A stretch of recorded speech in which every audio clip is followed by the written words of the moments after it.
আসসালামু আলাইকুম। সংবাদে আপনাদের সবাইকে স্বাগত জানাচ্ছি। আমি ফিরোজ তোহা। শুরুতেই সংবাদ শিরোনাম। বাংলাদেশের সর্বশেষ গুরুত্বপূর্ণ আপডেট সংবাদে আপনাকে স্বাগত। শুরুতেই সংবাদ শিরোনাম, পরে বিস্তারিত। প্রথমে জানাবো, বিদ্যমান ব্যবস্থায় নির্বাচন হলে নতুন ফ্যাসিবাদের জন্ম হতে পারে বলছে জামাতের সেক্রেটারি। বিদ্যমান অবস্থায় নির্বাচন হলে নতুন ফ্যাসিবাদের জন্ম হতে পারে বলে মন্তব্য করেছেন বাংলাদেশ জামাত ইসলামের সেক্রেটারি জেনারেল ও সাবেক সংসদ সদস্য অধ্যাপক মিয়া গোলাম পরোয়ার আজ খুলনা জেলার ডুমুরিয়া উপজেলার আরাফাত আবাসিক এলাকায় উপজেলা জামাত ইসলামের উদ্যোগে জুলাই ঘোষণা এবং জুলাই সনদের আইনি ভিত্তি প্রদান করে নিরপেক্ষ নির্বাচনের দাবিতে ভোটার সমাবেশে প্রধান অতিথির বক্তব্যে তিনি এসব মন্তব্য করেছেন। জানাবো, বড় মিশনে আছেন নেতানিয়াহু, ফিলিস্তিন ছাড়াও দিলেন জর্ডান মিশর দখলের ইঙ্গিত। একটি ঐতিহাসিক এবং আধ্যাত্মিক মিশনে থাকার কথা জানিয়েছেন দখলদার ইসরায়েলের প্রধানমন্ত্রী বেঞ্জামিন নেতানিয়াহু। এছাড়াও ফিলিস্তিন ছাড়াও দুই আরব দেশকে ইসরায়েলের সঙ্গে একীভূত করে নিজের পরিকল্পনা গ্রেট ইসরায়েল প্রতিষ্ঠা করতে চান তিনি। সম্প্রতি সংবাদ মাধ্যম i24 চ্যানেলকে দেয়া এক সাক্ষাৎকারে এই মন্তব্য করেছেন নেতানিয়াহু। এরপর জানাবো, দক্ষিণ চীন সাগর থেকে তাড়া খেয়ে পালালো মার্কিন যুদ্ধজাহাজ।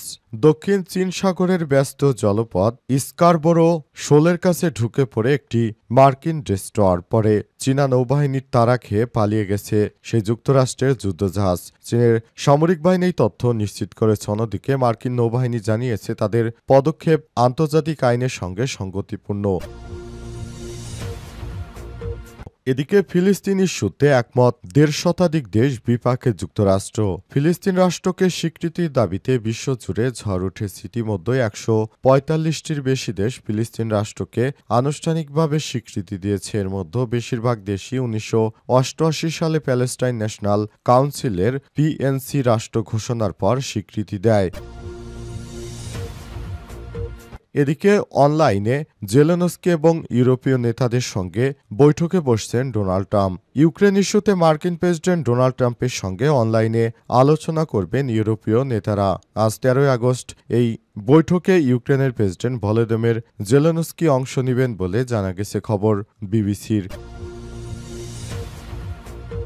বিদ্যমান ব্যবস্থায় নির্বাচন হলে নতুন ফ্যাসিবাদের জন্ম হতে পারে বলছে জামাতের সেক্রেটারি। বিদ্যমান অবস্থায় নির্বাচন হলে নতুন ফ্যাসিবাদের জন্ম হতে পারে বলে মন্তব্য করেছেন বাংলাদেশ জামাত ইসলামের সেক্রেটারি জেনারেল ও সাবেক সংসদ সদস্য অধ্যাপক মিয়া গোলাম পরোয়ার আজ খুলনা জেলার ডুমুরিয়া উপজেলার আরাফাত আবাসিক এলাকায় উপজেলা জামাত ইসলামের উদ্যোগে জুলাই ঘোষণা এবং জুলাই সনদের আইনি ভিত্তি প্রদান করে নিরপেক্ষ নির্বাচনের দাবিতে ভোটার সমাবেশে প্রধান অতিথির বক্তব্যে তিনি এসব মন্তব্য করেছেন।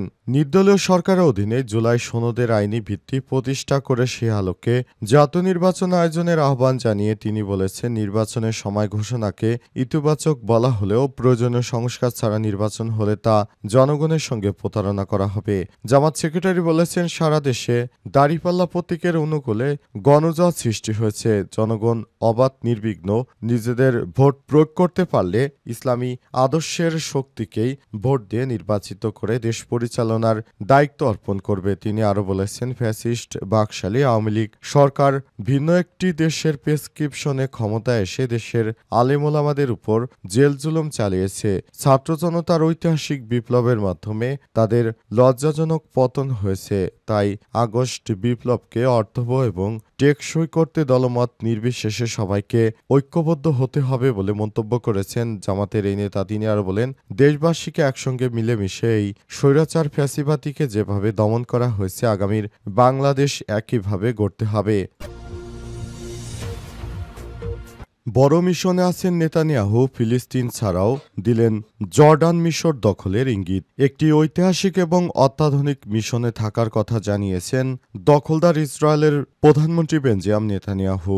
এছাড়াও ফিলিস্তিন ছাড়াও দুই দেশের আরব দেশকে ইসরায়েলের সঙ্গে একীভূত করে নিজের পরিকল্পনা পুনর্ব্যক্ত করেছেন তিনি। সম্প্রতি ইসরায়েলি সংবাদ মাধ্যম i24 চ্যানেলকে দেয়া এক সাক্ষাৎকারে এমন বিস্ফোরক মন্তব্য করেছেন নেতানিয়াহু। দ্য টাইমস অব ইসরায়েলের খবরে বলা হয়েছে, নেতানিয়াহু i24 চ্যানেলকে বলেছেন তিনি তিনি এক ঐতিহাসিক এবং আধ্যাত্মিক মিশনে আছেন। তিনি বৃহত্তর ইসরায়েল দৃষ্টিভঙ্গির প্রতি অত্যন্ত সংযুক্ত। তার এই ধারণার মধ্যে বর্তমান ইসরায়েল রাষ্ট্র ফিলিস্তিনের নির্ধারিত এলাকা ছাড়াও বর্তমানে জর্ডান এবং মিশরের অংশ অন্তর্ভুক্ত। সাক্ষাৎ গ্রহণকারী শ্যারন গাল্প স্বল্প সময়ের জন্য ইসরায়েলি পার্লামেন্ট নিসেটের ডানপন্থী সদস্য ছিলেন। তিনি সাক্ষাৎকারের সময় নেতানিয়াহুকে একটি তাবিজ উপহার দেন। তাবিজটিতে প্রতিশ্রুতি ভূমির মানচিত্র তথা বৃহত্তর ইসরায়েলের মানচিত্র ছিল বলেও উল্লেখ করেন গাল। বৃহত্তম ইসরায়েলের দৃষ্টিভঙ্গির প্রতি নেতানিয়াহুর কোনো সংযোগ অনুভব করেন কিনা এমনটি জানতে চাওয়া হলে নেতানিয়াহু বলেছেন অনেক বেশি। প্রতিবেদনে আরও বলা হয়েছে, বৃহত্তর ইসরায়েল বলতে 1967 সালে জুনের 6 দিনের যুদ্ধে ইসরায়েলের দখল করা পূর্ব জেরুজালেম, পশ্চিম তীর, গাজা উপত্যকা, সিনাই উপদ্বীপ এবং গোলান মালভূমিকে বোঝানো হয়েছে। নেতানিয়াহুর লিকুদ পার্টির অগ্রদূত জেইব জাবতিস্কো নেতৃত্বাধীন জায়নবাদীদের অনেকেই বর্তমানে ইসরায়েল, গাজা, পশ্চিম তীর এবং বর্তমান জর্ডানকে বোঝাতে এই শব্দ ব্যবহার করেছেন। ইহুদি জনগণের পক্ষ থেকে কোনো মিশন আছে কিনা গালের এমন প্রশ্নে নেতানিয়াহু উত্তরে বলেছেন, তিনি প্রজন্মের পর প্রজন্ম ধরে এক মিশনে আছেন। বহু প্রজন্ম ধরে ইহুদিরা এখানে আসার স্বপ্ন দেখছে এবং পরের অনেক প্রজন্ম একই স্বপ্ন দেখবে। নেতানিয়াহু বলেছেন, আপনি যদি জিজ্ঞাসাবাদ করেন ঐতিহাসিকভাবে এবং আধ্যাত্মিকভাবে আমার মধ্যে কোনো মিশন আছে কিনা, তবে তার উত্তর হলো হ্যাঁ, অবশ্যই আছে। আমার মিশন হচ্ছে গ্রেট ইসরায়েল প্রতিষ্ঠা করা। দক্ষিণ চীন সাগর থেকে তাড়া খেয়ে পালালো মার্কিন যুদ্ধজাহাজ।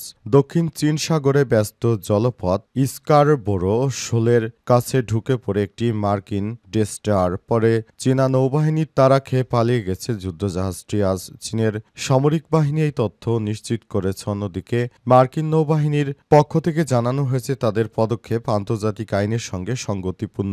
কয়েকদিন আগেই একই জলসীমায় ফিলিপাইনের জাহাজ তাড়া করার পর এই ঘটনা ঘটল। গত কয়েক বছর পর দক্ষিণ চীন সাগরে এটি প্রথমবারের মতো প্রবেশ মার্কিন সামরিক যানের। বেইজিং সবসময় সমগ্র দক্ষিণ চীন সাগরে নিজেদের সীমানার মধ্যে দাবি করে থাকে। এছাড়াও বিভিন্ন দ্বীপ এবং আশপাশের অঞ্চল মালিকানা নিয়ে বছরের পর বছর ধরে চীনের অমীমাংসিত বিরোধ চলছে। প্রতিবেশী দেশগুলোর সঙ্গে মার্কিন $3 ট্রিলিয়ন বেশি জাহাজ বাণিজ্য জন্য স্কারবোরো শোল কৌশলগতভাবে উত্তেজনার একটি প্রধান উৎস হয়ে দাঁড়িয়েছে। এর আগে সোমবার চীনা উপকূল রক্ষী জানায় তারা জলসীমা থেকে ফিলিপাইনের জাহাজগুলোকে বিতাড়িত করার জন্য প্রয়োজনীয় ব্যবস্থা নিয়েছে এবং এই ব্যবস্থা অনুযায়ী তারা কাজ করছে। তবে শেষ পর্যন্ত দেখা যাক তাদের এই ব্যবস্থা কতটা কার্যকর হয়।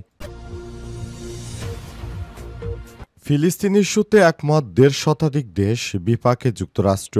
ফিলিস্তিন রাষ্ট্রকে স্বীকৃতির দাবিতে দেশজুড়ে ঝড় উঠেছে। ইতিমধ্যে 145টির বেশি দেশ ফিলিস্তিন রাষ্ট্রকে আনুষ্ঠানিক স্বীকৃতি দিয়েছে। এর মধ্যে বেশিরভাগ দেশই 1988 সালে প্যালেস্টাইন ন্যাশনাল কাউন্সিলের PNC রাষ্ট্র ঘোষণার পর স্বীকৃতি দেয়। পরে 1990-এর দশকে, 2000-এর দশকে এবং 2010-এর দশক জুড়ে আরও অনেক পশ্চিমা দেশ এই তালিকায় যুক্ত হয়েছে। নতুন করে রাষ্ট্রগুলো ফিলিস্তিনকে একে একে স্বীকৃতি দিতে শুরু করেছে। সর্বশেষ অস্ট্রেলিয়া, কানাডা, ফ্রান্স আগামী সেপ্টেম্বরে জাতিসংঘের সাধারণ পরিষদ অধিবেশনে ফিলিস্তিন রাষ্ট্রকে স্বীকৃতি দেওয়ার পরিকল্পনার ঘোষণা দিয়েছে। যুক্তরাজ্য শর্ত সাপেক্ষে জানিয়েছে, যদি ইসরায়েল গাজায় যুদ্ধবিরতিতে রাজি না হয় এবং কিছু নির্দিষ্ট শর্ত পূরণ না করে, তবে তারাও স্বীকৃতি দেবে।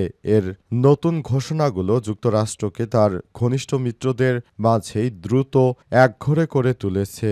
ইসরায়েলের সব স্বীকৃতির উদ্যোগকে হামাসকে পুরস্কৃত করা, যুদ্ধবিরতির প্রচেষ্টাকে ক্ষুণ্ণ করার অভিযোগ নাকচ করেছে। মার্কিন প্রেসিডেন্ট ডোনাল্ড ট্রাম্প স্বীকৃতির দাবিকে কঠোর ভাষায় আক্রমণ করেছেন। এমন পরিস্থিতিতে সৃষ্টি হয়েছে যখন গাজায় ইসরায়েলের অবরোধ, তীব্র সংকট ও অনাহারে মানবিক বিপর্যয় চলছে। জাতিসংঘের সংস্থাগুলো এবং মানবিক সহায়তা সংগঠনগুলো এই অবরোধকে তীব্র নিন্দা জানিয়েছে।